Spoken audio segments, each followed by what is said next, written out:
எனதருமை நாட்டுமக்களே, இன்று நாம் அனைவரும் 80வது சுதந்திர திருநாளை கொண்டாடுகிறோம். இன்று அனைத்து இதயங்களின் துடிப்பு வந்தே மாதரம் முழக்கத்தில் எதிரொலிக்கின்றது. இன்று அனைத்து இல்லங்களிலும் மூவண்ணக் கொடி, அனைத்து மனங்களிலும் மூவண்ணக் கொடி. மேலும் தேசம் உற்சாகம் மற்றும் ஊக்கத்தோடு புதிய உறுதிப்பாடுகளை தாங்கி இன்று முன்னேறிக் கொண்டிருக்கின்றது. உங்கள் அனைவருக்கும் சுதந்திர திருநாளின் பல பல நல்வாழ்த்துக்கள்.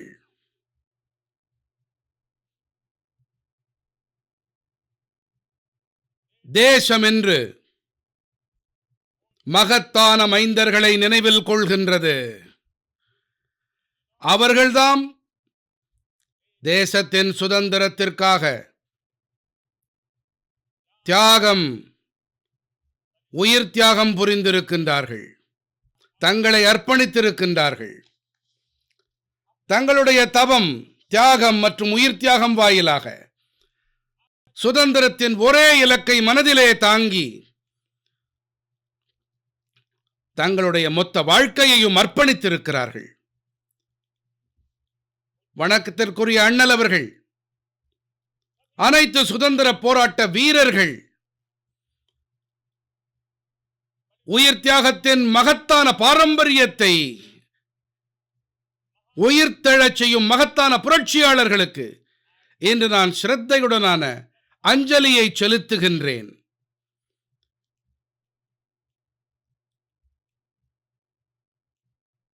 இன்று இந்த நிகழ்ச்சியிலே பங்கெடுத்துக் கொண்டிருக்கின்ற அனைவருக்கும் இது ஒரு வரலாற்று பூர்வமான கணமாகும்.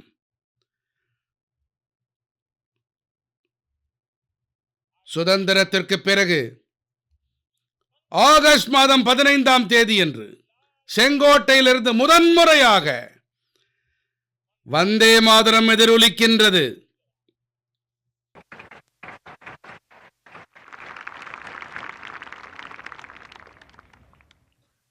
இன்று தேசத்தின் குடிமக்கள் வந்தே மாதரத்தின் 150வது ஆண்டினை கொண்டாடும் வேளையில் இதைவிட சிறப்பான சந்தர்ப்பம் வேறு என்னவாக இருக்க முடியும்? எனதருமை நாட்டு மக்களே, கடந்த நாட்களிலே தேசத்தின் சில பாகங்களிலே வெள்ளத்தின் சீற்றம் காணப்பட்டது. நிலநடுக்கத்தின் பயங்கரத்தை காண முடிந்தது. பல குடும்பங்கள் பாதிப்புக்கு உள்ளாகின. அவர்களின் துக்கம், துயரத்தை நாம் நன்றாகவே அனுபவித்தோம். பாதிக்கப்பட்ட குடும்பங்களுக்கு நான் ஆறுதல் அளிக்கின்றேன்.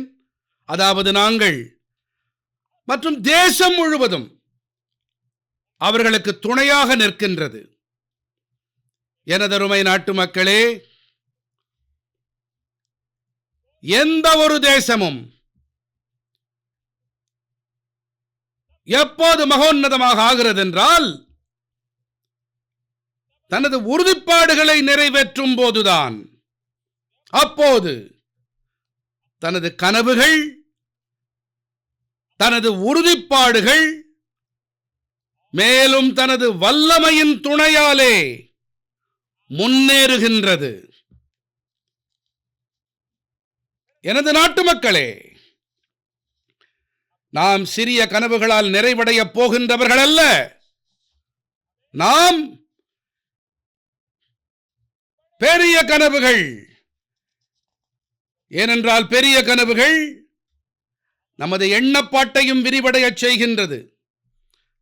நமது எண்ணங்களின் வீச்சை ஆழமாகவும் ஆக்கச் செய்கின்றது. நமது உறுதிப்பாடுகள் உறுதியானவையாக இருக்க வேண்டும். உறுதிப்பாடுகள் உறுதியானவையாக இருக்கும்போது இடர்பாடுகளிலிருந்து, சங்கடங்களுக்கு இடையிலிருந்து தேசத்தை மீட்டெடுக்க வல்லமை தாமே வெளிப்பட்டு ஒளிர்கின்றது. எனக்கு உவப்பான நாட்டு மக்களே, நமது உறுதிப்பாடுகளும் கூட பெரியவையாக இருக்க வேண்டும். ஏனென்றால் கனவுகள் உயர்வானவையாக இருக்கும்போது, உறுதிப்பாடுகள் உயர்ந்திருக்கும் போது, அப்போது நமது வல்லமையின் வீச்சும் பலப்படுகின்றது, நமது முயற்சிகளின் உயரங்களும் ஓங்குகின்றது. அப்போதுதான் நம்மால் கனவுகளை மெய்ப்பிக்கச் செய்ய முடியும். எனக்கு பிரியமான நாட்டு மக்களே, இன்று பாரதமும் கூட ஒரு மிகப்பெரிய கனவினை கண்டிருக்கின்றது. திடமான உறுதிப்பாட்டுடன் இதை கண்டது. புதிய உயரங்களை முத்தமிட பார்த்திருக்கிறது.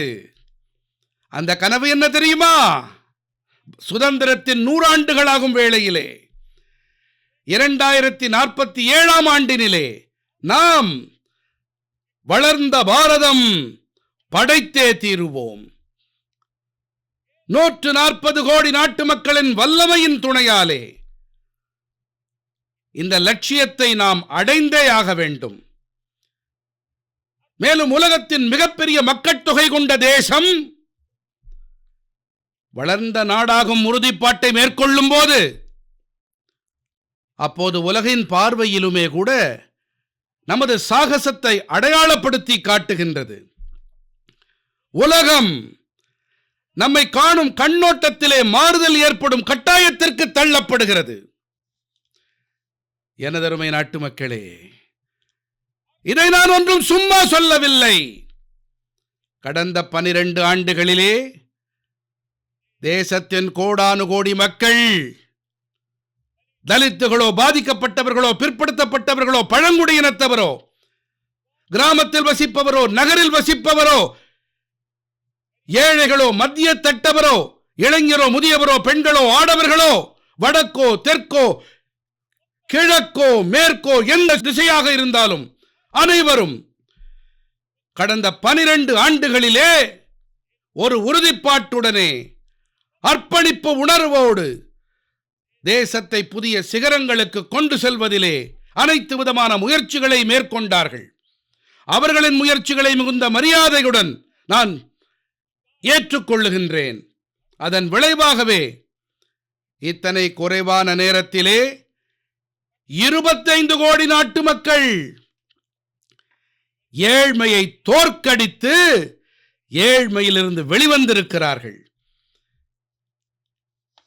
இந்த நாட்டு மக்களின் முயற்சியின் விளைவாகவே நாம்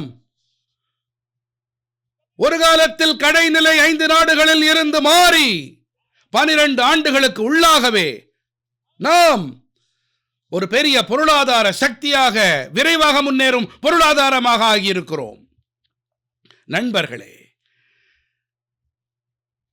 தேசம் விடுதலை அடைந்தது, பல கனவுகளை தாங்கி விடுதலை அடைந்தது. ஆனால் நம்மால் வேகத்தை எட்ட முடியவில்லை, விரைவை அடைய முடியவில்லை. ஆகட்டும், நடக்கட்டும், பார்த்துக் கொள்ளலாம், பார்க்கலாம், இதிலே ஊறிப்போனோம். 2014ஆம் ஆண்டு வந்தபோது உலகம் முழுவதும் நம்மை கடைநிலை 5 நாடுகளிலே பிடித்து தள்ளிவிட்டன. அந்த வேளையிலே கடந்த 12 ஆண்டுகளிலே பாரதம் ஒரு புதிய விரைவை தனதாக்கிக் கொண்டது. விரைவு கதியினிலே நாம் முன்னேற்றம் கண்டுகொண்டிருக்கிறோம். மேலும் தேசத்தின் மக்களின் உறுதிப்பாடு இனி 140 கோடி நாட்டு மக்களின் வல்லமை பராக்கிரமத்தை தடுப்பதென்பது இயலாத காரியம். அன்பான நாட்டு மக்களே, கடந்த 12 ஆண்டுகளிலே பாதுகாப்பு பொருட்களின் உற்பத்தி கிட்டத்தட்ட 4 மடங்கு அதிகரித்திருக்கின்றது. காதி மற்றும் கிராமப் பொருட்களின் உற்பத்தி கிட்டத்தட்ட 5 மடங்கு ஆகியிருக்கிறது. மின்னணு பொருட்களின் தயாரிப்பிலே கிட்டத்தட்ட 7 மடங்கு அதிகரிப்பு. நவீன ரயில் கோச்சுகளின் அமைப்பு 21 மடங்கு அதிகரிப்பு, மொபைல் பேசிகளின் உற்பத்தி 33 மடங்கு அதிகரிப்பு. இது மட்டுமல்ல, நவீன காலத்தை கணக்கில் கொண்டு டிஜிட்டல் மற்றும் புதுமைகள் படைக்கும் வகையிலே நாம் நமது அடையாளத்தை ஏற்படுத்தி இருக்கிறோம். இணைய பயன்பாட்டாளர்கள், இணைய கன்சூமர்கள் கிட்டத்தட்ட 4 மடங்கு அதிகரிப்பு. காப்புரிமை வழங்கல் எண்ணிக்கை 4 மடங்கு அதிகரித்திருக்கிறது. டிஜிட்டல் பண பரிவர்த்தனை 100 மடங்கு அதிகரிப்பு. சாதாரண மனிதர்களின் வசதிகள் என்பதிலும் கூட நாங்கள் அதே முனைப்போடு பணியாற்றினோம். ஒவ்வொரு ஆண்டும் சராசரியாக 15 மடங்கு அதிக வேகத்தோடு நாங்கள் குழாய் வழி குடிநீர் இணைப்புகளை ஏற்படுத்தினோம். ஒவ்வொரு ஆண்டும் சராசரியாக 6 மடங்கு அதிக விரைவாக மக்களுக்கு எரிவாயு இணைப்புகளை அளித்தோம். ஒவ்வொரு ஆண்டும் 4 மடங்கு அதிக வேகத்திலே ஏழைகளுக்கு கழிப்பறை அமைக்கும் பணியை புரிந்திருக்கிறோம். ஒவ்வொரு ஆண்டும் 3 மடங்கு அதிக வேகமாக ஏழைகளுக்கு வீடு வழங்கும் பணியை ஆற்றியிருக்கிறோம். தேசத்திலே ஆளுகையிலே பெரிய மாற்றம் ஏற்பட்டது. ஆயிரக்கணக்கான எண்ணிக்கையிலே நாங்கள் ஒப்புதல்களுக்கு முடிவு கட்டினோம். நூற்றுக்கணக்கான எண்ணிக்கையிலே பழைய சட்டங்களுக்கு முடிவு கட்டினோம். கடந்த நூற்றாண்டின் சட்டங்களை கொண்டு 21ஆம் நூற்றாண்டில் முன்னேற்றம் காண முடியாது. நாங்கள் நவீன கட்டமைப்புக்காக மெட்ரோவின் விரிவாக்கத்தை செய்தோம். நாங்கள் பொது போக்குவரத்து அமைப்புகளுக்கு பலமளித்தோம்.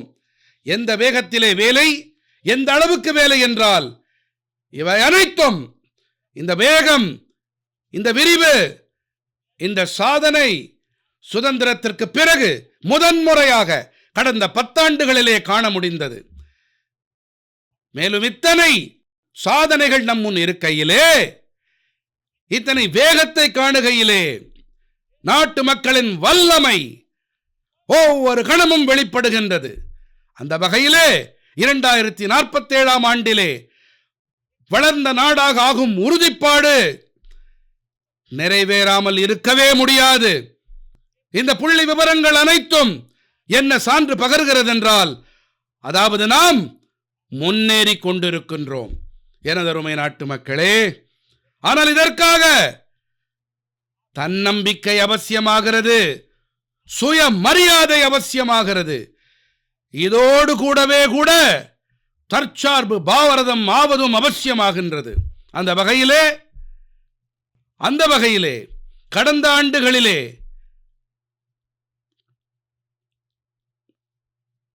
நமது நம்பிக்கை என்னவாக இருந்தது என்றால், அதாவது பாரதத்தை நாம் மற்ற நாடுகளை சார்ந்து வாழச் செய்ய முடியாது. நாம் தற்சார்புடையவர்களாக ஆக வேண்டும். உலகத்திலே பல விஷயங்கள் கிடைக்கின்றன, மலிவாக கிடைக்கின்றன, விரைவாக கிடைக்கின்றன. ஆனால் இவற்றால் நமது வல்லமையையோ பராக்கிரமத்தையோ வளர்த்தெடுக்க முடியாது. இது நமது வல்லமையின் உரைகல்லாகவும் ஆக முடியாது. அந்த வகையிலே நாமும் நமது திறமைகளை வளர்த்துக் கொள்ள வேண்டும். நமது நலன்களின் பாதுகாப்பை நாமேதான் செய்து கொள்ள வேண்டும். அந்த வகையிலே தற்சார்பு பாரதம் என்ற மன உறுதிப்பாட்டை மிகவும் உறுதிப்பாட்டோடு நாம் தாங்கி முன்னேறி கொண்டிருக்கிறோம். இந்தியாவில் தயாரிப்போம், சுதேசி, உள்ளூர் பொருட்களுக்கு ஆதரவு, இந்த அனைத்து துறைகளிலும் கூட இன்று அனைத்து இந்தியர்களின் மனமும் இணைந்து கொண்டிருக்கிறது. என் கனிவான நாட்டு மக்களே, நான் உங்களுக்கு ஒரு எடுத்துக்காட்டை அளிக்கிறேன். குறைகடத்திகள். தேசம் சுதந்திரம் அடைந்த பிறகு உலகிலே குறைகடத்திகள் பற்றி பேசப்பட்டது. நமது நாட்டிலும் கூட பேசப்பட்டது.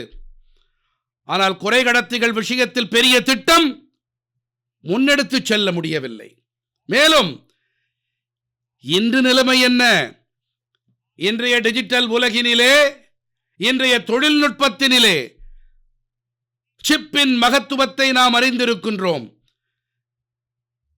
எந்த ஒரு மின்னணு பொருளாகட்டும், நமது மருத்துவ கருவியாகட்டும், நமது போக்குவரத்து பாதையாகட்டும், அனைத்திலுமே சிப் மிக அவசியமானது. மேலும் இந்த சிப் இல்லாமல் உலகம் தடைப்பட்டு போகும் நிலைமை ஏற்பட்டிருக்கிறது. அந்த வகையிலே பாரதமானது தற்சார்பை எட்டும் திசையினிலே தனது குறை கடத்தி ஆலை, பெரிய ஆலை, மூன்று குறை கடத்தி ஆலைகளை தொடங்கி இருக்கிறது. என்ன சொல்லப்பட்டிருக்கிறது என்றால், அங்கே தயாராகும் பொருட்கள் ஏற்றுமதி செய்யப்படவும் தொடங்கிவிட்டன. நான் நாட்டு மக்களிடம் கூறிக்கொள்ள விரும்புகிறேன், வரவிருக்கின்ற 7-8 ஆண்டுகளிலே மேலும் 5-7 அல்லது 8 குறை கடத்தி ஆலைகள் மிகவும் விரைவாக தொடங்கப்பட இருக்கின்றன. இந்த தற்சார்பு பாரதம் வளர்ந்த பாரதத்தை நோக்கிய பயணத்திலே நமக்கு பாதையை அளிக்கும். என் மனம் நிறை நாட்டு மக்களே, இதே போன்ற விவாதம் முக்கியமான கனிமங்கள் தொடர்பாகவும் இருக்கிறது. மொத்த தொழில்நுட்பமும் முக்கியமான கனிமங்களையே சார்ந்திருக்கின்றது. பாரதம் இதிலும் கூட தன்னைத்தானே பாதுகாப்பதிலே ஈடுபட்டிருக்கின்றது. இந்த முக்கியமான கனிமங்கள் என்ற லட்சியம் மெய்ப்பட தேசிய முக்கிய கனிமங்களை நாங்கள் அடையாளப்படுத்தி இருக்கிறோம். அண்மையிலே முக்கியமான கனிமங்களின் இடைவெளியை நாங்கள் அறிவித்திருக்கிறோம். பல தேசங்களோடு ஒப்பந்தங்கள் ஏற்படுத்தியிருக்கின்றன. உலகின் பல நாடுகள் இப்போது இந்த முக்கியமான கனிமங்கள் திசையிலே பாரதத்தின் மீது நம்பிக்கை கொள்ள தொடங்கி இருக்கிறார்கள். எனதருமை நாட்டு மக்களே, அது குறை கடத்திகளாகட்டும், முக்கியமான கனிமங்களாகட்டும், இதைப் போலவே எந்த தொழில்நுட்பத்தை நோக்கி நாம் பயணிக்கிறோமோ, உலகம் பயணிக்கிறதோ, அதில் எரிசக்தியின் மகத்துவம் அதிகரித்துக் கொண்டே இருக்கின்றது. நாம் எரிசக்தி இல்லாமலே இந்த உலகத்தை இயங்கச் செய்ய முடியாது. அந்த வகையிலே நாம் சிப்பாகட்டும், ஏஐ ஆகட்டும், தரவு மையங்களாகட்டும், நாம் மிகப்பெரிய அளவிலே எரிசக்தியை ஏற்படுத்த வேண்டியிருக்கிறது. எரிசக்தி பாதுகாப்பு இது நமது காலத்தின் தேவையாகிறது. அந்த வகையிலே நாங்கள் தொடக்கத்தில் இருந்தே இந்த திசையினிலே ஒன்றன் பின் ஒன்றாக பலமான அடிகளை முன்வைத்திருக்கின்றோம். எரிசக்தி பாதுகாப்பின் மிகப்பெரியதொரு ஊடகம் அது அணுசக்தி ஆற்றல், நியூக்ளியர் எனர்ஜி. நாங்கள் நாடாளுமன்றத்தில் அமைதி சட்டத்தை இயற்றி ஒரு புதிய இலக்கை நோக்கி செல்லும் பாதையை தேர்ந்தெடுத்திருக்கிறோம். 2047 ஆண்டுக்குள்ளாக நாம் 100 கிகாவாட் அணுசக்தி ஆற்றல் என்ற இலக்கை நோக்கி பயணிக்கிறோம். இந்த தசாப்தத்திலே நாம் 5 புதிய அணுசக்தி ஆலைகளை தொடங்கும் இலக்கை நோக்கி பயணிக்கின்றோம். இந்த ஆண்டிலே பாரதம் ஃபாஸ்ட் பிரீடர் அணுசக்தி தொழில்நுட்பத்திலே வல்லமையை அடைந்து ஒரு முக்கிய கட்டத்தை எட்டியிருக்கிறது. இதன் காரணமாக அணுசக்தி ஆற்றலிலே தற்சார்பை நோக்கிய திசையினிலே நாம் ஒரு மிகப்பெரிய வெற்றியின் படியை முன்வைத்திருக்கிறோம். எனதருமை நாட்டு மக்களே, பலமுறை ஆதாரங்களின் குறைபாடு காரணமாக தேசம் தடைப்படுவதில்லை. ஆனால் தடைப்படுவதற்கான காரணம் குறுகிய கண்ணோட்டம்தான். எண்ணங்கள் தடைப்படும் போது எல்லைகளுக்கு உள்ளே அவை அழுகத் தொடங்குகின்றன. அப்போது நம்மால் நமது வல்லமையை கூட அடையாளம் காண முடிவதில்லை. தேசம் இந்த கச்சா எண்ணெயை சார்ந்திருக்க வேண்டியிருக்கிறது. நமது தவறான எண்ணப்பாடு காரணமாகத்தான் இது. உங்களுக்கு ஒரு விஷயம் ஆச்சரியம் அளிக்கலாம். நாங்கள் கடற்கரையோரத்திலே 99% நமது கரையோர பகுதிகளிலே குறுகிய கண்ணோட்டம் காரணமாக போக தடை விதிக்கப்பட்ட பகுதியாக அறிவித்திருக்கிறோம். நாம் தான் கடலுக்குள்ளே சென்று ஆய்வு மேற்கொள்ளக்கூடாது என்று முடிவெடுத்திருந்தோம். இது எண்ணப்பாட்டின் ஏழ்மை. நாங்கள் இது தொடர முடியாது என்று முடிவெடுத்தோம். நாங்கள் அந்த 99% ஒரு காலத்திலே தடுக்கப்பட்ட பகுதியாக அறிவிக்கப்பட்டிருந்தது. அதை நாங்கள் போக தடையில்லாத பகுதியாக தெரிந்து விட்டோம். மேலும் இப்போது கடலுக்கு உள்ளே கூட ஆய்வு மேற்கொள்ள புதிய புதிய களஞ்சியங்களை தேடும் திசையினிலே நாம் சுறுசுறுப்பாயிருக்கிறோம், முயற்சிகள் செய்து வருகிறோம். நாங்கள் கடந்த ஆண்டினிலே இந்த திசையிலே மகத்துவமான அடியெடுத்து கடலை கடலுக்கான அறிவிப்பை வெளியிட்டோம். கடந்த நாட்களிலே நாங்கள் 85 கோடி ரூபாய் இந்த பணிக்காக அளித்து பணிகளுக்கு வேகத்தை கூட்டியிருக்கின்றோம். எனதருமை நாட்டு மக்களே, எரிசக்தி பாதுகாப்பு என்று நான் கூறும்போது நாம் மாற்று எரிசக்தி ஆதாரங்கள் குறித்தும் கூட முழு சக்தியை செலுத்துவது அவசியமாகிறது. அந்த வகையிலே எரிசக்தியின் சரியான பயன்பாட்டை அதிகரிப்பது என்ற இந்த திசையினிலே பாரதம் விரைவாக பணியாற்றுகிறது. 2014ஆம் ஆண்டுக்கு முன்னால், அதாவது 12 ஆண்டுகளுக்கு முன்னால், நமது தேசத்திலே வெறும் 70 நகரங்களில் மட்டுமே குழாய் வழி எரிவாயு அமைப்பு இருந்தது. குழாய் எரிவாயு அளிக்கப்பட்டது. 12 ஆண்டுகளிலே இந்த 70 நகரங்களை நாங்கள் 700 நகரங்களாக ஆக்கிவிட்டோம். இதன் பெயர்தான் வேகம், இதுதான் விரிவாக்கம். 2014க்கு முன்னால் அதிகபட்சம் 20-22 லட்சம் வீடுகளிலே குழாய் வழி எரிவாயு அளிக்கப்பட்டது. இன்று 1.25 கோடி வீடுகளுக்கு குழாய் வழி எரிவாயு கொண்டு செல்லும் பணி நடந்தேறி வருகிறது. 12 ஆண்டுகளுக்கு முன்னாலே தேசத்திலே சூரிய சக்தியின் திறன் வெறும் 2 கிகாவாட்டாக இருந்தது. 2 கிகாவாட் மட்டுமே. இன்றோ 107 கிகாவாட்டை நாம் எட்டி இருக்கின்றோம். எனதருமை நாட்டு மக்களே, மேலும் ஒரு தகவலை அளிக்கின்றேன். நாங்கள் இதன் ஆதாயங்கள் தேசத்தின் சாமானியர்களுக்கும் மத்திய தட்டவர்களுக்கும் கிடைக்க வேண்டி இந்த திசையிலும் கவனத்தை செலுத்தி இருக்கிறோம். நாங்கள் PM சூரிய சக்தி இல்லம் இலவச மின்சாரம் திட்டத்தை தொடங்கினோம். இன்று எனக்கு மகிழ்ச்சியாக இருக்கிறது. மிக குறைவான நேரத்திலே 50 லட்சம் வீடுகளிலே சூரிய சக்தி பணிகள் என்ற புள்ளி விபரத்தை கடந்து விட்டோம். விரைவாக நடந்து கொண்டிருக்கின்றது.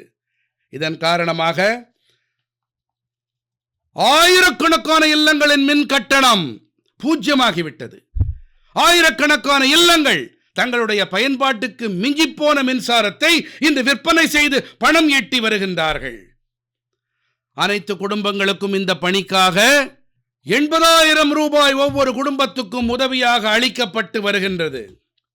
இவற்றின் விளைவாகவே நம்மால் இந்த பணியை நிறைவேற்ற முடிந்தது. எனதருமை நாட்டு மக்களே, உங்களுக்கு இந்த விஷயம் ஆச்சரியத்தை அளிக்கலாம். நமது ரயில்வே இருக்கிறதே, இதன் மின்மயமாக்கல் பணிகள் நமது தேசத்திலே 1925இல் தொடங்கியது. 1925இலே மின்மயமாக்கல் பணிகள் தொடங்கினாலும் 90 ஆண்டுகளிலே 1925 தொடங்கி 90 ஆண்டுகளிலே வெறும் 30% மட்டுமே ரயில்களின் மின்மயமாக்கல் நடந்தது. அதாவது 90 ஆண்டுகளிலே 30%. நமது வேகத்தை பாருங்கள், இலக்கை அடைய நமது ஓட்டத்தை காணுங்கள். நாங்கள் இந்த ஒரு 10 ஆண்டுக்குள்ளாகவே 100% பணியை நிறைவேற்றிவிட்டோம். 90 ஆண்டுகளிலே 30%, 10 ஆண்டுகளிலே 70%. இதுதான் பணியாற்றல். இதன் காரணமாக டீசலை நாம் வெளியிலிருந்து கொண்டு வர வேண்டி இருக்கிறது. இது சேமிக்கப்பட்டது. மின்சாரத்தால் நமது ரயில்கள் இயங்கியதால் சுற்றுச்சூழலுக்கு சாதகமானது. எனதருமை நாட்டு மக்களே, இதோடு நாம் நிற்கவில்லை. நாம் உலகத்தினிலே பின்னடைந்திருக்க விரும்பவில்லை. கடந்த நாட்களிலே நீங்கள் ஒன்றை கேள்விப்பட்டிருக்கலாம். பாரதமானது எரிசக்தியின் ஒரு புதிய துறையையும் எட்டியிருக்கிறது. தேசத்தின் முதல் ஹைட்ரஜனால் இயங்கும் ரயில் தொடங்கப்பட்டது. எனக்கு மகிழ்ச்சியான விஷயம், இது மிகவும் நீளமான ரயிலாகும், அதோடு மிகவும் சக்தி வாய்ந்த ரயிலுமாகும். மேலும் உலகத்திலே ஹைட்ரஜன் ரயில் துறையிலும் பாரதம் தன்னுடைய கொடியினை நாட்டியிருக்கிறது. எனக்கு பிரியமான நாட்டு மக்களே, கடந்த 10-12 ஆண்டுகளில் நாம் தொடர்ச்சியாக 1947 என்ற இலக்கை அடைய வேண்டி ஓடிக்கொண்டிருக்கிறோம். ஒன்றன் பின் ஒன்றாக அந்த பணியை நிறைவேற்றிக் கொண்டிருக்கிறோம். நாம் யோசித்துக் கூட பார்க்கவில்லை. அதாவது நாம் இதிலும் கூட சில இடைஞ்சல்களை எதிர்கொள்ள வேண்டி வரும் என்று. கடந்த 10-12 ஆண்டுகளிலே நாம் பல சங்கடங்களை சந்தித்து வருகிறோம். கொரோனா போன்ற உலகளாவிய பெருந்தொற்று உலகம் முழுவதையும் கவலையிலே ஆழ்த்திவிட்டது. அனைத்து அமைப்புகளும் நிலைகுலைந்து போயின. கொரோனாவிலிருந்து வெளிவந்தோம், போர் என்ற பயங்கரமான பூதம் பற்றிய செய்திகள் வரத் தொடங்கின. ஒரு பக்கம் உக்ரைன், மறுபக்கம் மேற்காசியா, அனைத்து இடங்களிலும் நெருக்கடியான சூழ்நிலை. அது மட்டுமா, தொலைநோக்கு பார்வையில் பலவற்றை கணித்திருக்கின்றார்கள். தேசத்தை பயமுறுத்துவது, தேசத்தை அச்சத்தில் ஆழ்த்துவது, தேசத்தை கவலைக்குள்ளாக்குவது, இதிலே சிலருக்கு சந்தோஷம் ஏற்படுகிறது. தடுப்பூசிகள் கிடைக்காது, யாரும் பிழைக்க முடியாது, ஒன்றுமே ஆகப்போவதில்லை. மேற்காசியாவின் நெருக்கடி வந்தது, பெட்ரோல் பம்பிலே பெட்ரோல் கிடைக்காது, எரிவாயு கிடைக்காது, டீசல் கிடைக்காது, உரங்கள் கிடைக்காது, வகை வகையான வதந்திகளை பரப்பினார்கள். பாரத நாட்டவர்களை அச்சத்தில் ஆழ்த்த, கலவரம் ஏற்படுத்த, கவலைக்குள்ளாக மூழ்கடிப்பதில் சிலருக்கு ஆனந்தம் கிடைக்கிறது. ஆனால் தேசமானது கவனித்து விட்டது. அதாவது கடந்த 10-12 ஆண்டுகளின் செம்மையான திட்டங்கள் எப்படி பலனளிக்கிறது என்பதை. மேலும் நாங்கள் இத்தனை பெரிய சங்கடங்களை தாண்டியும் கூட குடிமக்களே கடவுளர்கள் என்ற மந்திரத்தை உள்வாங்கி பாரதம் மேற்கொண்ட தயாரிப்புகள் ஒன்றன் பின் ஒன்றாக பல படிகளை மேற்கொண்டோம். இப்படிப்பட்ட சங்கடம் ஏற்படும் என்று நினைத்தும் பார்க்கவில்லை. ஆனால் இந்த சங்கட காலத்திலும் கூட இவை அனைத்தும் உதவிகரமாக இருந்தன. மேலும் இன்று தேசத்திலே எரிவாயு இருக்கிறது, பெட்ரோல் உண்டு, யூரியா உண்டு. நாம் நமது பலத்தின் துணையால் நிற்கிறோம், முன்னேறுகின்றோம். எனதருமை நாட்டு மக்களே, உலகின் இந்த சங்கடங்களின் தாக்கம் அனைவரின் மீதும் இருந்தது. நாம் விதிவிலக்கல்ல. யூரியாவின் விலை உலகிலே ஒரு மூடை 3000 ரூபாய் வரை சென்றது. இன்றும் கூட நமது நாட்டின் விவசாயிகளின் மீது நாம் அந்த சுமையை சுமத்தவில்லை. அரசாங்கம் தன்னுடைய தோள்களிலே அதை சுமந்திருக்கிறது. உலக சந்தைகளிலே மூடை 3000 ரூபாய் என்ற விலைக்கு வாங்குவதை நாம் விவசாயிகளுக்கு வெறும் 300 ரூபாய் விலைக்கு கொடுக்கிறோம். இது மட்டுமல்ல, டிஏபி இன்று உலக சந்தையில் 5000 ரூபாய் ஆகிவிட்டது. ஆனால் என் நாட்டு விவசாயிக்கு சங்கடம் ஏதும் வரக்கூடாது என்பதற்காக 1350 ரூபாய்க்கு டிஏபியை அளிக்கும் பணியை நாங்கள் செய்து வருகிறோம். என் மனம் நிறை நாட்டு மக்களே, ஒரு காலத்திலே நான் தற்சார்பு பாரதம் பற்றி பேசிக் கொண்டிருந்த போது சில நபர்களோ ஏசி அறைகளிலே அமர்ந்து ஆலோசனை கூறும் இவர்கள் அப்போது உலகமயமாக்கத்துக்கு என்னவாகும் என்று வினவினார்கள். ஆனால் உலகமே கவனிக்கிறது. கடந்த 10 ஆண்டுகளிலே உலகமயமாக்கல் என்று கூறுவதையே உலகம் விட்டுவிட்டதாக தோன்றுகிறது.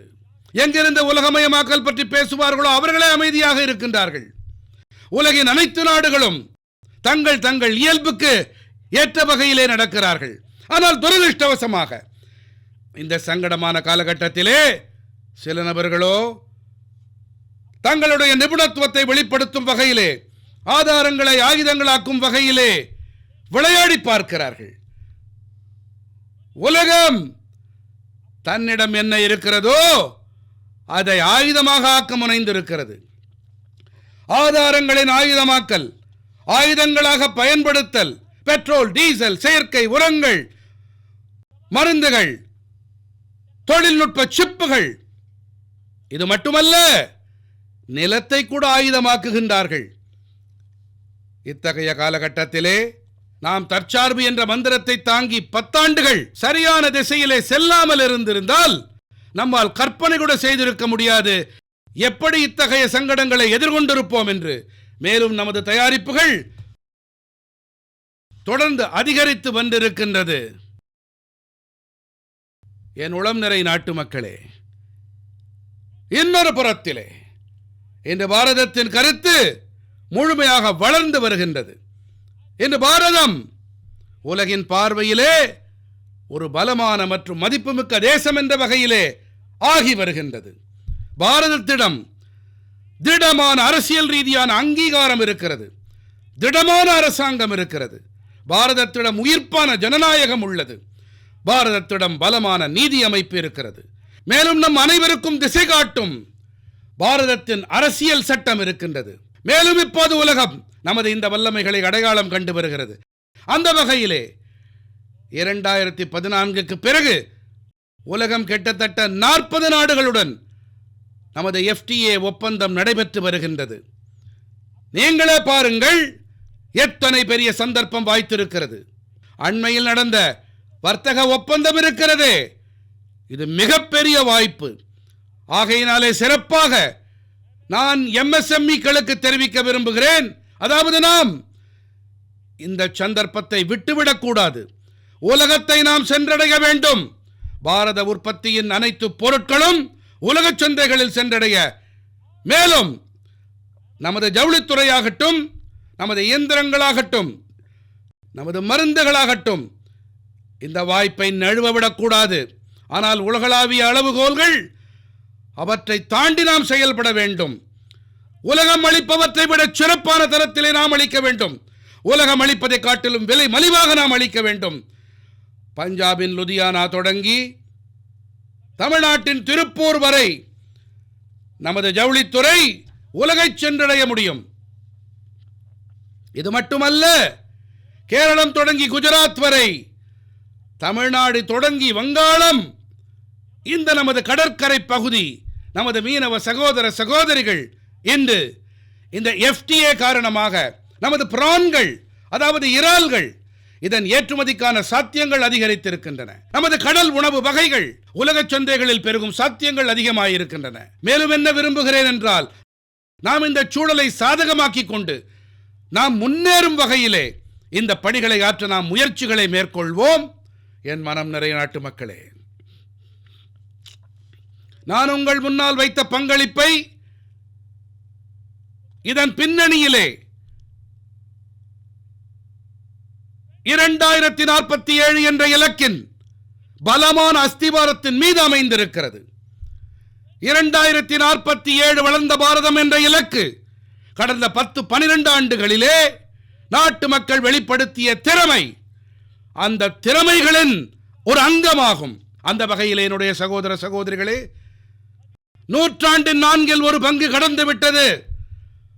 அடுத்த 4 பங்கு நமக்கு மிகவும் மகத்துவம் வாய்ந்தது. நாம் இதை தடைப்பட முடியாது. நமது வேகம் குறைந்திட முடியாது. நமது திசை தீர்மானிக்கப்பட்டு விட்டது. நாம் இதை அடைந்தே ஆக வேண்டும். அந்த வகையிலே நாம் நமது பணிப்பாங்கை மாற்றியாக வேண்டும். நமது பணிக்கலாச்சாரத்தை மாற்றும் வகையிலே நாம் நமது எண்ணப்பாட்டையும் மாற்ற வேண்டும். நாம் நமது பணியின் வேகத்தையும் மாற்றியாக வேண்டும். இந்த பணி கடந்த 6-7 தசாப்தங்களிலே நடக்கவில்லை. இந்த பணியை நாம் வரவிருக்கின்ற 6-7 ஆண்டுகளிலே செய்தாக வேண்டும். தேசத்தின் இளைஞர் சக்தியின் மீது என்னுடைய அசையாத நம்பிக்கை, என் நாட்டின் இளைஞர்களின் மீது, என் நாட்டின் பெண்கள் சகோதரிகளின் மீது, என் நாட்டின் விவசாயிகளின் மீது, என் தேசத்தின் தொழிலாளர்களின் மீது, அதாவது நம்மால் இந்த கனவை மெய்யாக்க முடியும் என்று. அந்த வகையிலே நாம் சீர்திருத்த வேகத்தையும் அதிகப்படுத்த வேண்டும். நான் சீர்திருத்தங்கள் பற்றி கூறும்போது, சீர்திருத்தங்கள் இவை நமக்கு கட்டாயங்கள். வெறும் சீர்திருத்தங்களா? இல்லை, இவை நமக்கு மந்திர சொற்கள்.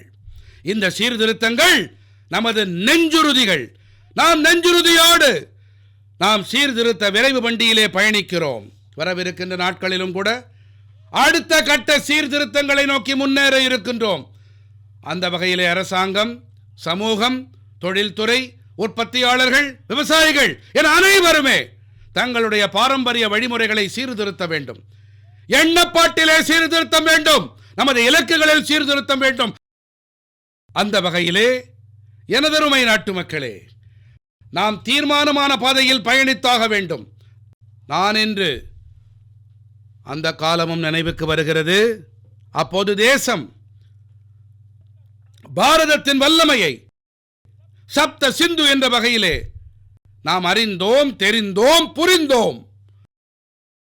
இப்போது வளர்ந்த பாரதத்தை உருவாக்க நமக்கு புதிய போக்கு தேவை. இன்று செங்கோட்டையின் மீதிருந்து நான் தேசத்தின் முன்பாக சக்தியின் 7 போக்குகளை அறிவிப்பு செய்கின்றேன். வர இருக்கின்ற 6-7 ஆண்டுகளிலே கடந்த 5-6 தசாப்தங்களிலே நடக்காததை அந்த 7 போக்குகளால், வல்லமையால், நம் ஆற்றலால் நமது தேசத்திற்கு புதிய உயரம், புதிய வேகத்தை நாம் அளிப்போம்.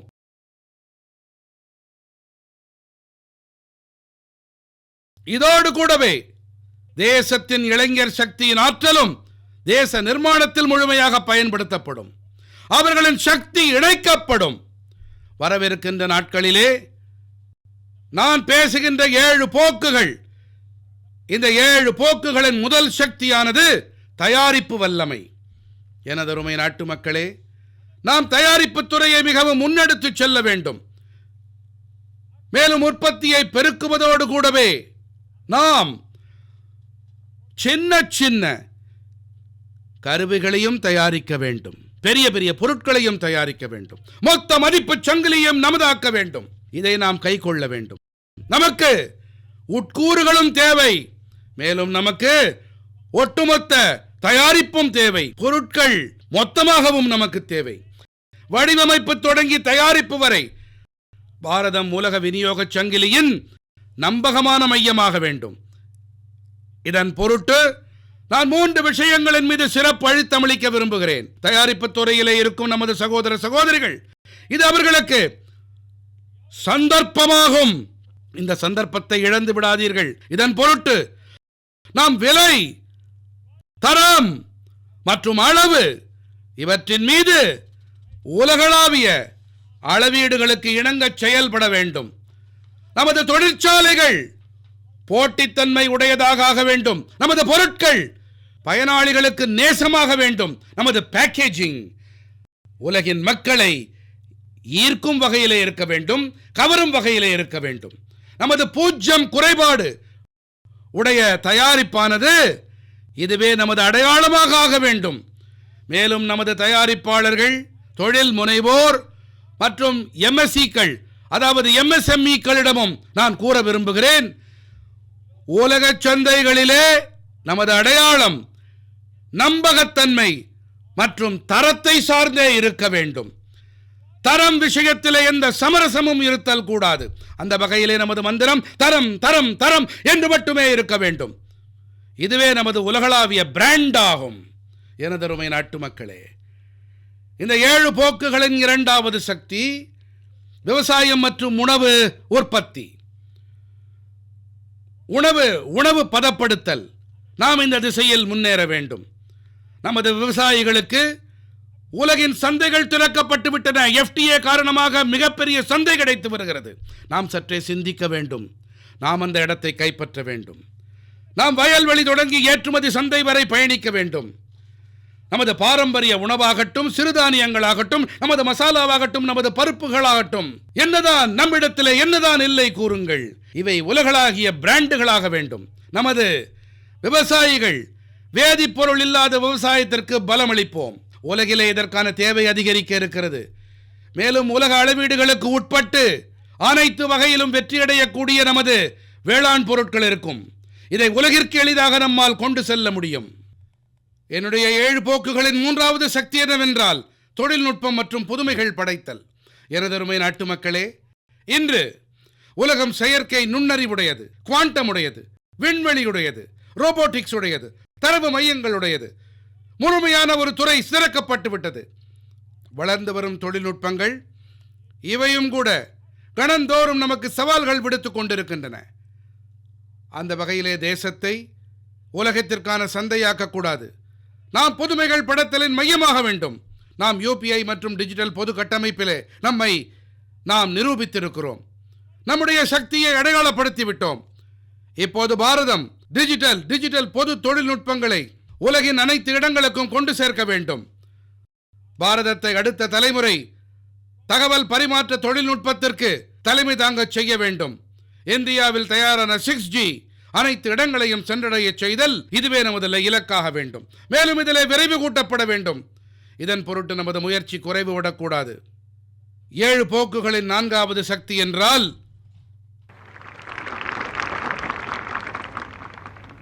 கதி சக்தி. இந்த கதி சக்தி தேசத்திலே தடையில்லா இணைப்பு திறன் மீதான ஊக்கம். நகரங்களை நாம் அதிவிரைவு ரயில்களால் இணைக்க வேண்டும். நவீன நெடுஞ்சாலைகள் தேவை, உள்நாட்டு நீர்வழிகள் தேவை, விமான நிலையங்கள் தேவை, பல்லடுக்கு தளவாடவியல் அமைப்புகள் தேவை. நாம் துறைமுகங்களை வெறும் பொருட்களை இறக்குதல் ஏற்றுதல் இடங்களாக மட்டுமல்ல, உலக கப்பல்கள் நங்கூரம் பாய்ச்சும் இடங்களாக மட்டுமல்ல, நாம் நமது துறைமுகம் சார் முன்னேற்றம் வளர்ச்சியை நோக்கிய திசையில் நாம் முன்னேற்ற வேண்டும். நமது 7 போக்குகளின் 5வது சக்தி அதுதான் பாதுகாப்பு சக்தி. நமக்கு பாதுகாப்பு சக்தியின் மகத்துவம் அனைத்து வகைகளிலும் உண்டு. எனதருமை நாட்டு மக்களே, பாதுகாப்பு துறையிலே தற்சார்பு என்பது இதை பாரதமும் அனுபவித்து விட்டது, உலகமும் பார்த்து விட்டது. இது மிக மிக முக்கியமானது.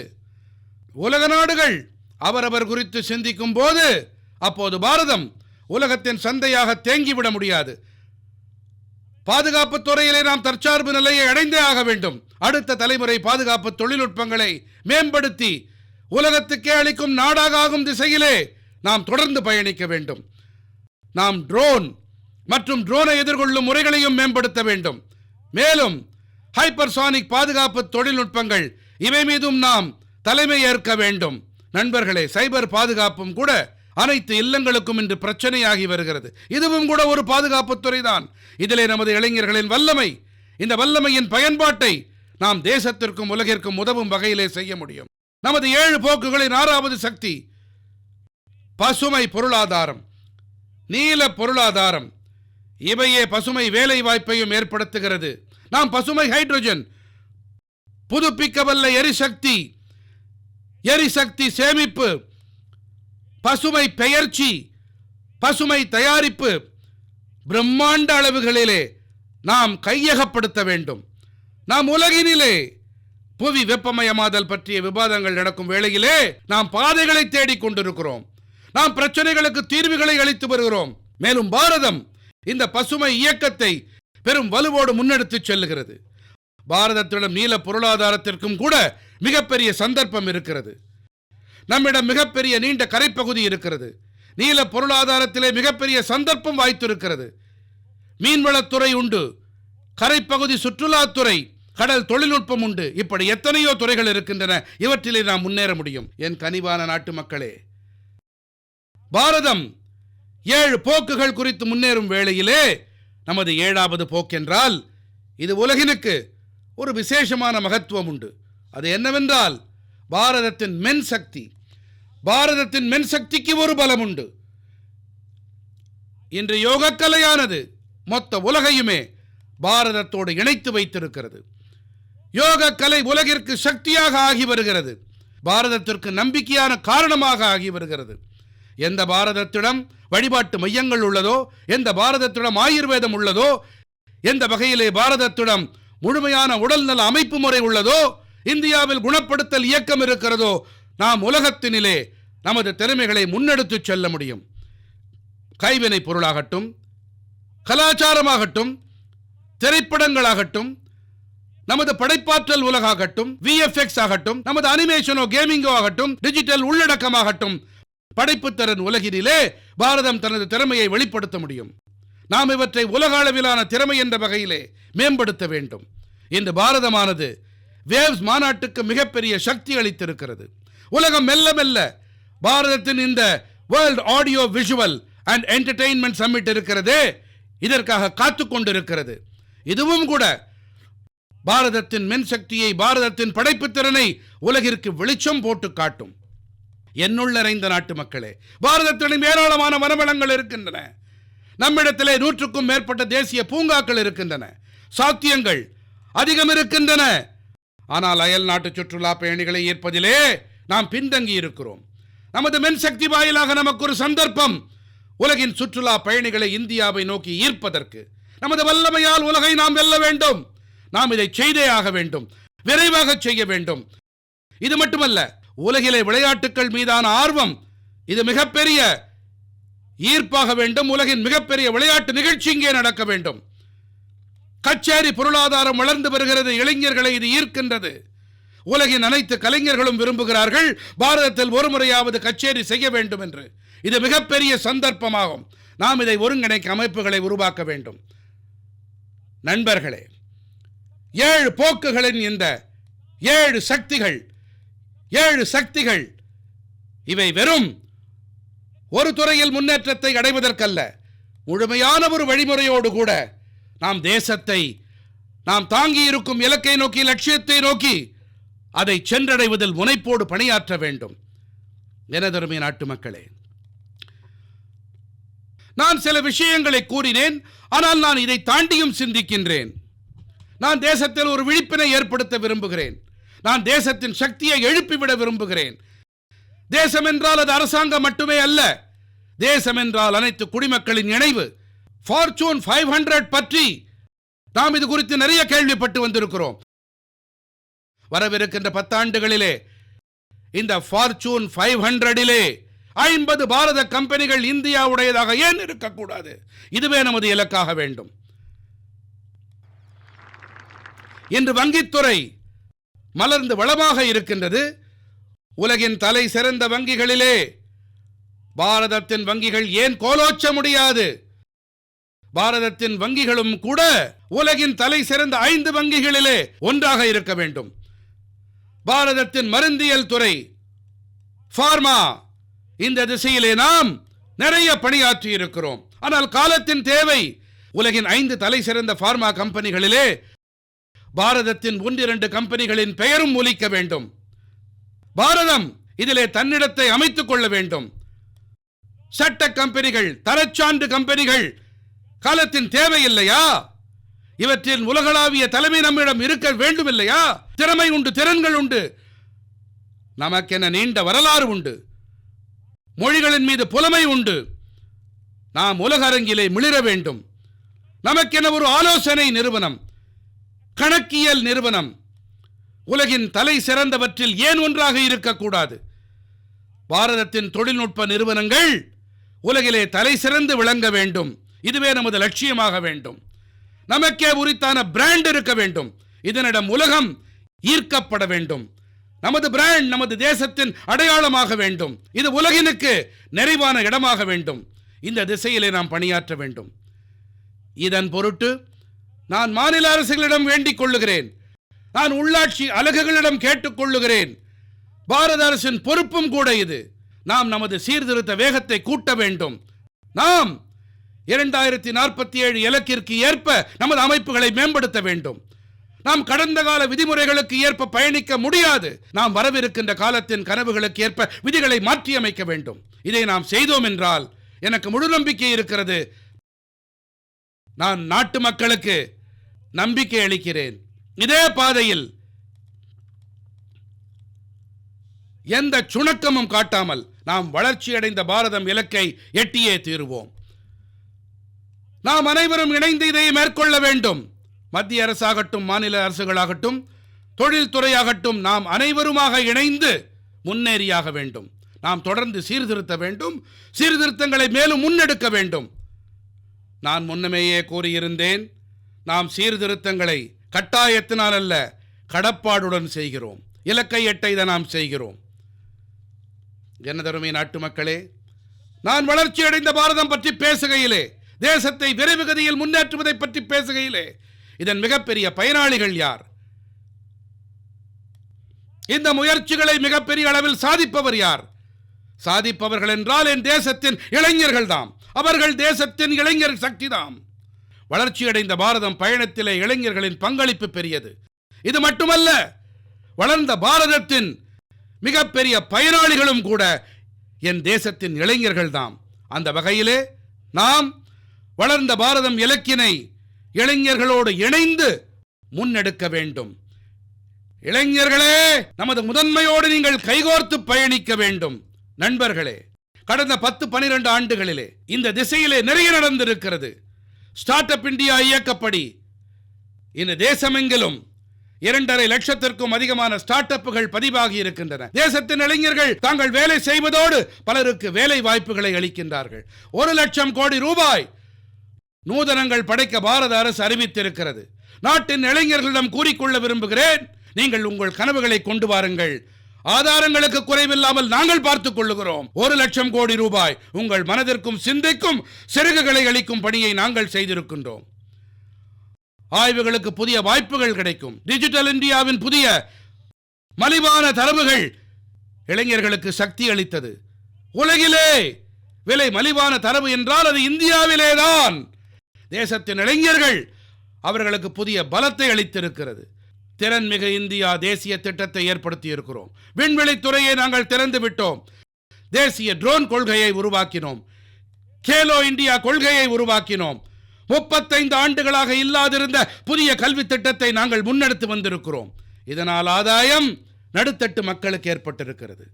நண்பர்களே, 2004 முதல் 14 வரை புள்ளி விவரங்களை நான் அளித்தாக வேண்டும். 2004 முதல் 14 வரை நமது தேசத்திலே 350க்கும் குறைவான பல்கலைக்கழகங்களே இருந்தன. ஆனால் இன்றோ 10-12 ஆண்டுகளுக்கு உள்ளேயோ கிட்டத்தட்ட 650 புதிய பல்கலைக்கழகங்கள் இணைந்திருக்கின்றன. கிட்டத்தட்ட 1000 நாம் எட்டிக் கொண்டிருக்கிறோம். 14க்கு முன்பாக மருத்துவத் துறையிலே 400 இருக்கைகளே இருந்தன. இன்றோ கிட்டத்தட்ட 850 இருக்கைகள் மருத்துவத் துறையிலே ஆகிவிட்டன. இது மட்டுமல்ல, அயல் நாட்டு பல்கலைக்கழகங்களும் இந்தியாவிலே வரவிருக்கின்றன. பாரதத்திலே அயல் நாட்டு பல்கலைக்கழகங்களின் டிகிரிகள் எனது இளைஞர்களுக்கு கிடைக்க ஏற்பாடுகள் செய்யப்பட்டு விட்டன.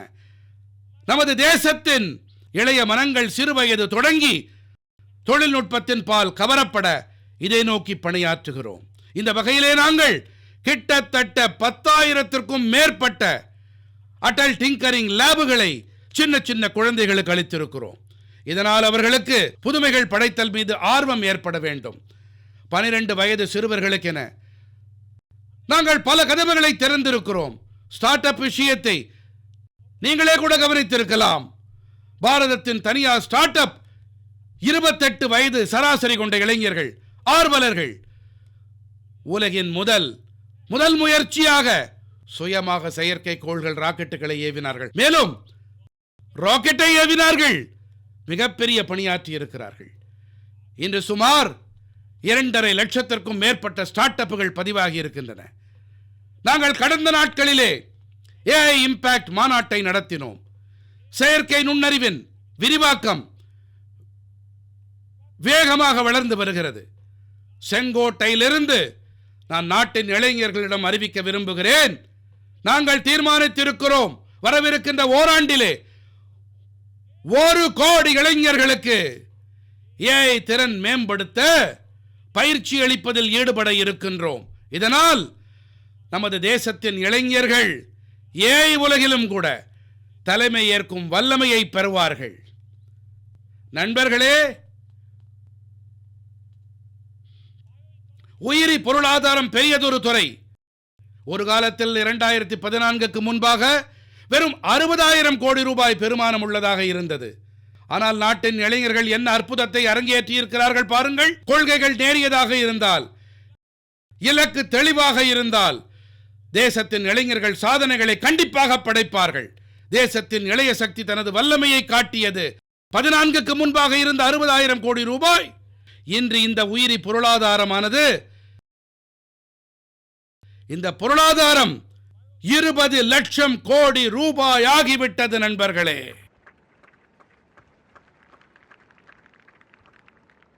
2009 காலகட்டம் அது. வெறும் 1.5 லட்சம் மின் வாகனங்கள் நமது தேசத்திலே விற்கப்பட்டன.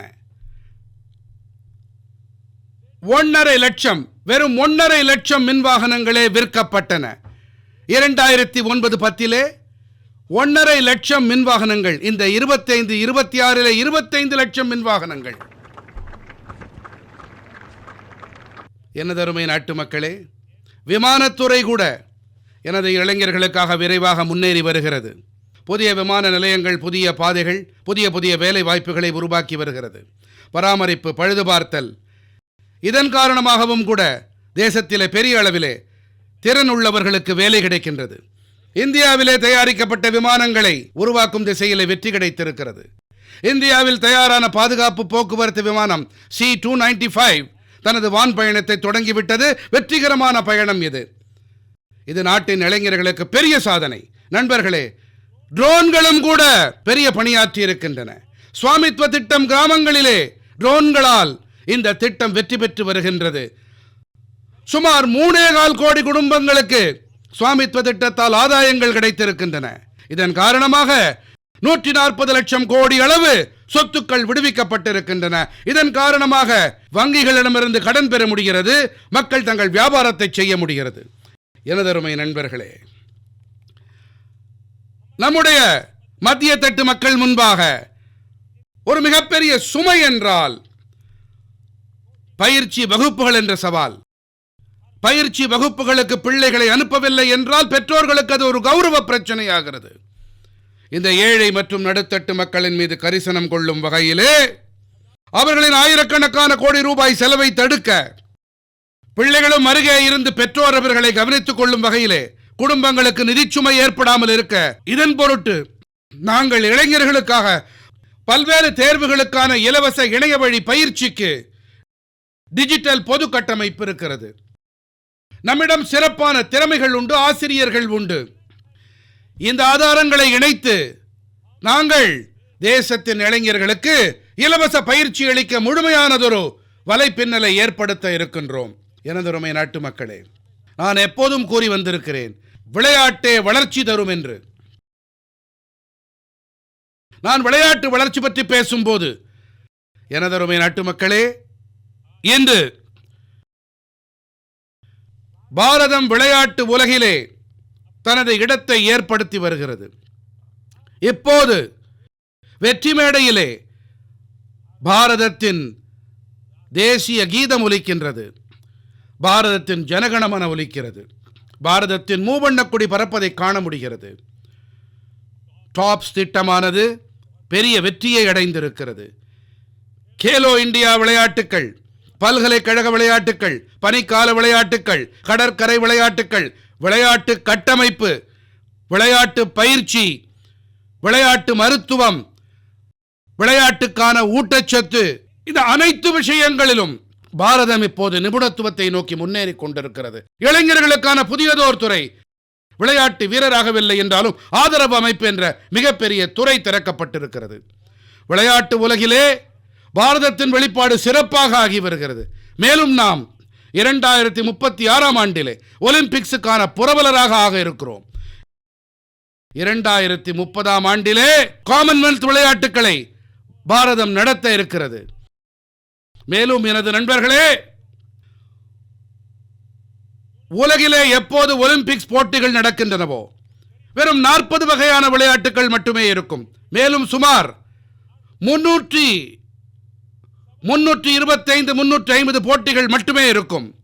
ஒலிம்பிக்ஸ் உங்களுக்கு இது வருத்தத்தை அளிக்கலாம். என் நாட்டு மக்களே, என்னுடைய இளைஞர்களே, நான் உங்களுக்கு சவால் விடுக்கிறேன், அறைகோல் விடுக்கிறேன். நான் உங்கள் உதவியை கோருகிறேன். சுமார் 325 போட்டிகளிலே பாரதம் 2 பங்கிலே கலந்து கொள்வதே இல்லை. நாம் இடம்பெறுவதே இல்லை.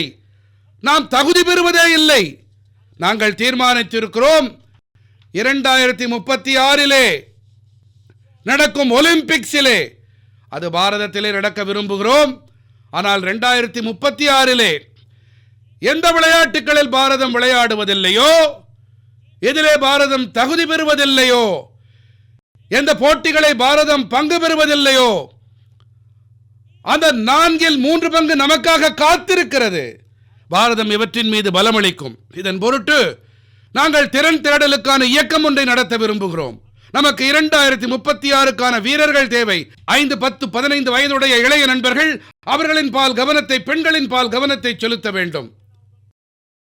அந்த வகையிலே 5 முதல் 15 வரையிலான குழந்தைகளிடம் விளையாட்டு திறமைகளை கண்டறிய கிராமம் தோறும், நகரம் தோறும், பள்ளிகள் தோறும் திறமைகள் தேடும் வகையிலே இயக்கம் ஒன்று முடுக்கிவிடப்படும். குழந்தைகளின் திறமைகள் ஆராயப்படும்.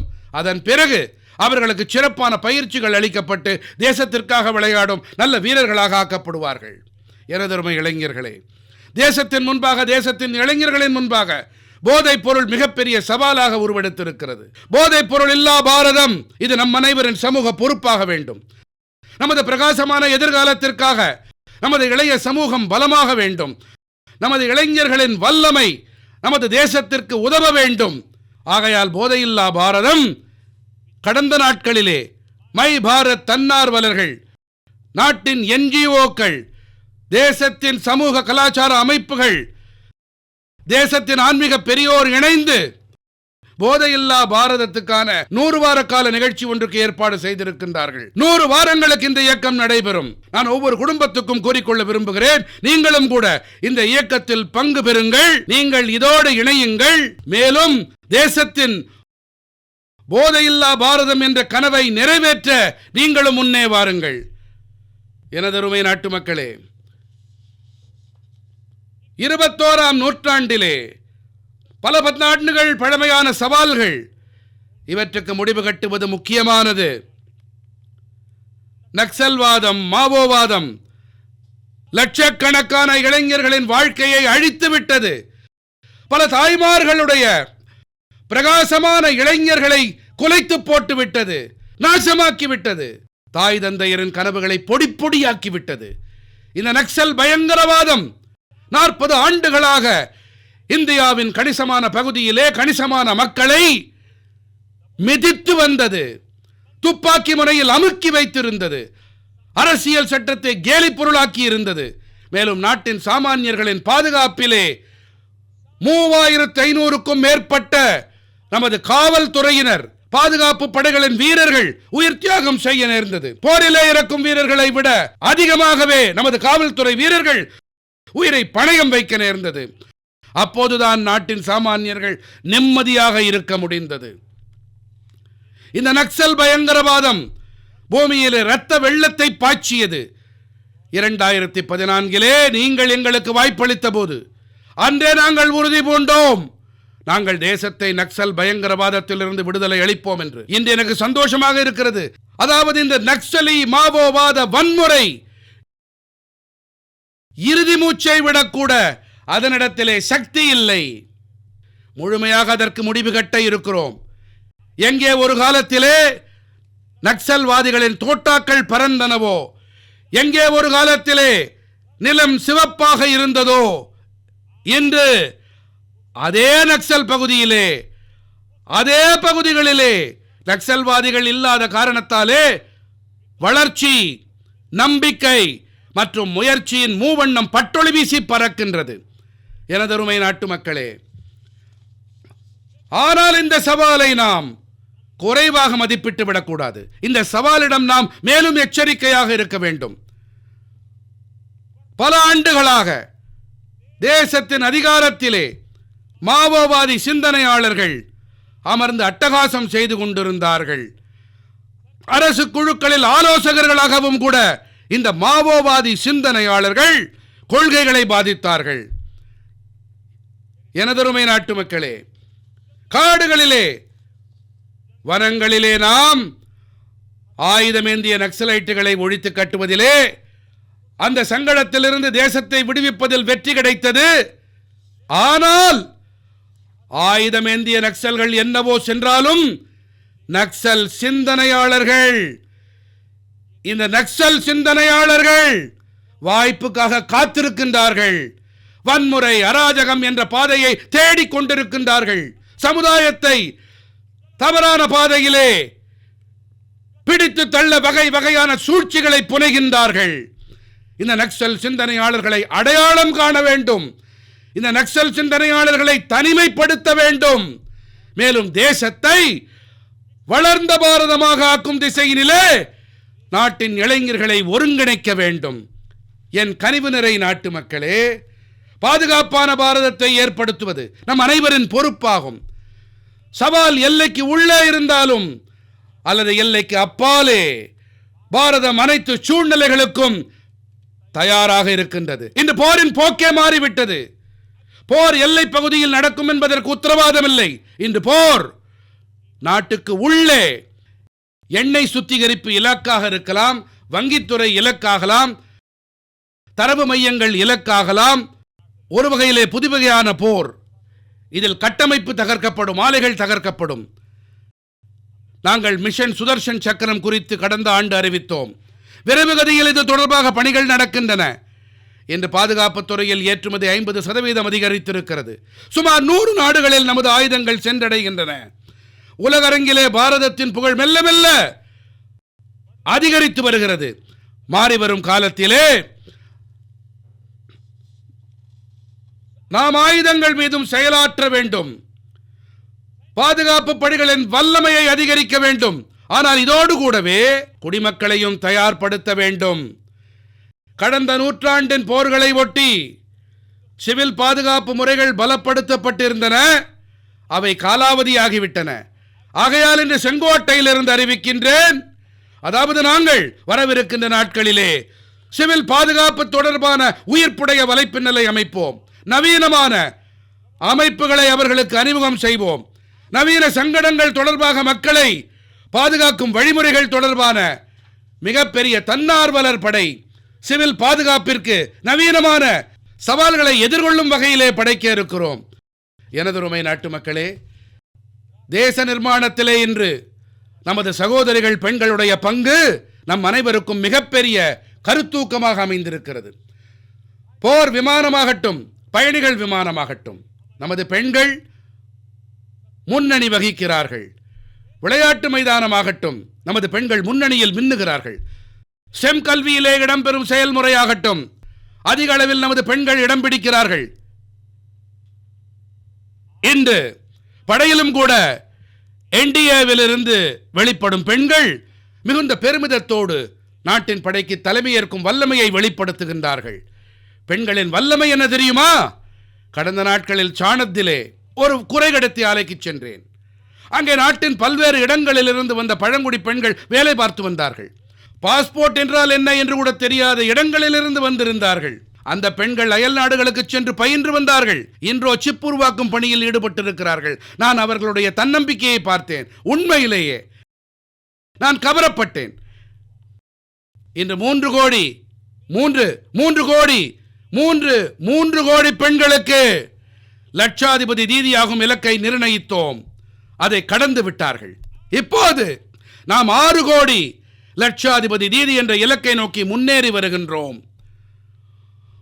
3 கோடி புதிய லட்சாதிபதி தீதிகள் என்றால் ஊரக பொருளாதாரத்தில் பெரிய மாற்றம் தாய்மை சக்தியால் வரவிருக்கின்றது. என் இதயம் நிறை நாட்டு மக்களே, இன்று பஞ்சாயத்தாகட்டும், நகராட்சியாகட்டும், மாநகராட்சியாகட்டும், அதிக அளவிலே நமது பெண்கள் மக்கள் பிரதிநிதிகளாக தேசத்திற்கு வழிகாட்டி கொண்டிருக்கின்றார்கள். பிரச்சனைகளுக்கு தீர்வுகளை கண்டு வருகின்றார்கள். திறமையான தலைமையை வழங்கி இருக்கிறார்கள். இதை கவனத்திலே கொண்டு நாங்கள் நாடாளுமன்றத்திலே பெண் சக்திக்கு கௌரவம் அளிக்கும் மசோதாவை நிறைவேற்றினோம். ஆனால் ஏதோ காரணத்தினாலே அரசியல் போர்க்களத்திலே கடந்த 40 ஆண்டுகளாகவே இந்த கனவு எப்போதுமே அரசியல் போரில் களபலியாகி வந்தது. நான் நாட்டின் அனைத்து அரசியல் கட்சிகளிடமும் இன்று செங்கோட்டையிலிருந்து தேசிய கொடியின் நிழலிலே நின்று கொண்டு உங்களிடம் கேட்டுக்கொள்ளுகிறேன், வேண்டிக் கொள்ளுகின்றேன். வாருங்கள், பெண்களின் வல்லமையை போற்றுவோராக ஆகுங்கள். பெண்களின் கௌரவத்தை காப்போராக வாருங்கள். மிகவும் விரைவாக நமது தாய்மார்கள் சகோதரிகளுக்கு 33% சட்டப்பேரவைகள் மக்களவையிலே பிரதிநிதித்துவம் கிடைக்கவும், பாரதத்தின் கொள்கை வடிவமைப்பில் பங்களிப்பை அளிக்கவும் காலத்தின் தேவையாகிறது. அனைத்து அரசியல் கட்சிகளிடத்திலும் மீண்டும் வேண்டிக் கொள்ளுகிறேன், வாருங்கள், பெண்கள் இடஒதுக்கீடு, பெண்கள் கௌரவத்திலே நீங்களும் இணையுங்கள், உங்களுக்கும் பெருமை உண்டு. ஆனால் எனது தாய்மார்கள், பெண்களுக்கு அவர்களின் உரிமையை தாருங்கள். எனதருமை நாட்டு மக்களே, வளர்ச்சி அடைந்த பாரத கனவு எப்போது நிறைவாகும் என்றால் வளர்ச்சி கடைசி மனிதன் வரை செல்லும் போதுதான். 2014க்கு முன்பாக வெறும் 25 கோடி நபர்களிடம் மட்டுமே சமூக பாதுகாப்புக்கான கவசம் இருந்தது. வெறும் 25 கோடி மட்டுமே. நண்பர்களே, கடந்த 5-7 தசாப்தங்களிலே வெறும் 25 கோடி. நாங்கள் ஒரே 10 ஆண்டுக்குள்ளாக 100 கோடி நாட்டு மக்களுக்கு சமூக பாதுகாப்பு கவசத்தை அளித்திருக்கிறோம். ஆயுஷ்மான் பாரதம் திட்டப்படி 70 வயது முதியவருக்கு இன்று 5 லட்சம் வரையிலான இலவச மருந்துக்கான அமைப்பு இருக்கிறது. கோடிக்கணக்கான குடும்பங்களுக்கு இதனால் பலன் கிடைத்திருக்கிறது. மேலும் இந்த ஆயுஷ்மான் அட்டை காரணத்தால் 2 லட்சம் கோடி ரூபாய் மருந்துகள், அறுவை சிகிச்சைக்கு இடையே ஆகும் செலவினம் என் குடும்பங்களுக்கு சேமிக்கப்பட்டிருக்கிறது. அவர்கள் ஏழைகள், மத்திய தட்டு குடும்பங்கள், அவர்களுக்கு பெரிய ஆசுவாசம். என் மனம் நிறை நாட்டு மக்களே, இன்று ஒரு விஷயத்தில் எனக்கு உங்கள் உதவி தேவை. நான் உங்கள் அனைவரிடமும் ஒரு உதவியை கோருகிறேன். அனைத்து இளைஞர்களிடமும் நான் வேண்டுகிறேன், நீங்கள் இதற்கு தலைமையேற்க வேண்டும். உங்களுடைய 1 அல்லது 2 மணி நேரம் தேசத்திற்கு பெரிய சக்தியை அளிக்க இருக்கின்றது. 1-2 மணி நேரத்தில் நான் தேசத்திற்கு என்ன செய்துவிட முடியும் என்று தோன்றலாம். நான் கூறுகிறேன், நீங்கள் பெரிய சக்தியாக இருக்கிறீர்கள். ஆகையால் ஒவ்வொரு வீட்டிலும் சூழல் அமைய வேண்டும். இப்போது தேசத்திலே மக்கட்தொகை கணக்கெடுப்பு பணி நடக்கின்றது. சென்சஸ் நடக்கிறது. எண்ணிக்கை நடந்து வருகிறது. மேலும் எண்ணிக்கை வெறும் புள்ளி விவரங்களால் ஆவதில்லை. இதை நுணுகி ஆய்ந்து கொள்கைகள் வடிவமைக்கப்படும், திட்டங்கள் உருவாகும், தேசம் முன்னேற வரையறைகளை ஏற்படுத்துகிறது. அந்த வகையிலே துல்லியமான தகவல் தெரிதல் முக்கியமானது. சில வேளைகளிலே அரசு தரப்பிலிருந்து பிரதிநிதிகள் வருவார்கள், அவசரத்திலே இருப்பார்கள், பெயர்கள் எழுதுவதிலே தவறுகள் அவர்கள் செய்யலாம். இதன் காரணமாக முடிவிலே விளைவுகள் சரியாக கிடைப்பதில் சங்கடம் உண்டாகிறது. இப்போது தொழில்நுட்பம் இருக்கிறது. இந்த முறை தீர்மானம் செய்திருக்கிறோம், நீங்களே கூட கணக்கெடுப்பிலே உங்கள் தகவல்களை மொபைல் பேசியிலே நிரப்பி அளிக்கலாம். பிறகு அரசு அலுவலர் வருவார், பிரதிநிதிக்கு வருவார், கலந்து பேசுவார். ஆனால் நீங்கள் குடும்பத்தினர் அனைவரும் அமர்ந்திருந்து டிஜிட்டல் முறையிலே உங்கள் தகவல்களை நிரப்பினீர்கள் என்று சொன்னால், நுணுக்கமான வகையிலே பெயர்களே தவறுகள் செய்யாமல், தகவல்களிலே தவறேதும் செய்யாமல் எத்தனை செம்மையாக தகவல்களை அளிக்கிறீர்களோ தேசத்தை முன்னேற்றி செல்ல பேருதவியாக இது இருக்கும். அந்த வகையிலே நான் நாட்டின் இளைஞர்களிடம் கேட்டுக்கொள்கிறேன், நீங்கள் உங்களுடைய குடும்பத்தவர்களை அமரச் செய்து படிவத்தை நன்றாக புரிந்து கொள்ளுங்கள். முதலில் காகிதத்திலே படிவத்தை நிரப்புங்கள், தவறு இருந்தால் திருத்துங்கள். அதன் பிறகு தொழில்நுட்ப ரீதியாக, டிஜிட்டல் ரீதியாக தரவேற்றுங்கள். தேசத்தின் மிகப்பெரிய பணி நிறைவேறும். தேசத்தின் நேரமும் சக்தியும் சரியான பணிக்கு உதவிகரமாக இருக்கும். ஆகையால் நாட்டின் இளைஞர்களிடம் இந்த கணக்கெடுப்பு பணியிலே ஆக்கப்பூர்வமாக இணைந்து கொள்ள நான் வேண்டிக் கொள்ளுகின்றேன். எனதருமை நாட்டு மக்களே, நான் செங்கோட்டையிலிருந்து 5 உறுதிப்பாடுகள் குறித்து பேசியிருந்தேன். இந்த 5 உறுதிப்பாடுகள் தேசத்தை தன்னுடைய சுய கௌரவத்தை நோக்கி முன்னேற்றி செல்ல, லட்சியங்களை எட்டும் வல்லமையோடு முன்னேற்றக்கூடிய ஒரு பெரிய ஆசுவாசத்தை அளித்திருக்கிறது. அடிமைத்தன மனோபாவத்தை நாம் தொடர்ந்து அழித்து வர வேண்டும். எந்த பாரதத்தின் கனவு நேதாஜி சுபாஷ் சந்திர போஸ் கண்டாரோ, பாபா சாஹேப் அம்பேத்கர் கண்டாரோ, பண்டிதர் நேரு கண்டாரோ, சர்தார் பட்டேல், பகத்சிங், சுக்தேவ், ராஜ்குரு பார்த்தார்களோ, டாக்டர் ஷாமா பிரசாத் முகர்ஜி கண்டாரோ, பகவான் பிர்சா முண்டா கண்டாரோ, ஜோதிபா புலே கண்டாரோ, அவர்கள் அனைவரிடமும் உத்வேகம் பெற்று நாம் முன்னேறி செல்வோம். வாருங்கள், இந்த உறுதிப்பாட்டை மீளுரைப்போம். தன்னலத்தை விட தேச நலனே பெரியது. தன்னலத்தை விட தேச நலனே பெரிது. மேலும் கடமை மட்டுமே நமது அடையாளமாகட்டும். நான் நாட்டு மக்கள் அனைவரிடமும் கேட்டுக்கொள்ளுகிறேன், காலம் நம்முடையது. நான் நாட்டு மக்கள் அனைவரிடமும் கேட்டுக்கொள்ளுகிறேன், காலம் நம்முடையது, சந்தர்ப்பம் நம்முடையது, உறுதிப்பாடு நம்முடையது. வாருங்கள், கனவுகளை உறுதிப்பாடுகளாக்குவோம், உறுதிப்பாடுகளை வல்லமைகளாக்குவோம், மேலும் வல்லமைகளை வெற்றிகளாக மாற்றிக் காட்டுவோம். வாருங்கள், ஒவ்வொரு படியையும் வளர்ச்சி படியாக்குவோம். ஒன்றிணைந்து நாம் பயணிப்போம், மனம் ஒன்றுபட்டு பாடுபடுவோம், லட்சிய பாதையில் சேருவோம். ஒரு தீபத்தால் 1000 தீபங்களை நாம் ஏற்றுவோம். வாருங்கள், இணைந்து நாம் வளர்ந்த பாரதம் படைப்போம். இந்த ஒரு விருப்பத்தோடு இந்த மங்களமான வேளையிலே உங்கள் அனைவருக்கும் பல பல நல்வாழ்த்துக்கள். என்னுடன் இணைந்து கூறுங்கள். பாரத் மாதா கி, பாரத் மாதா கி, பாரத் மாதா கி, வந்தே वंदे वंदे। बहुत बहुत धन्यवाद।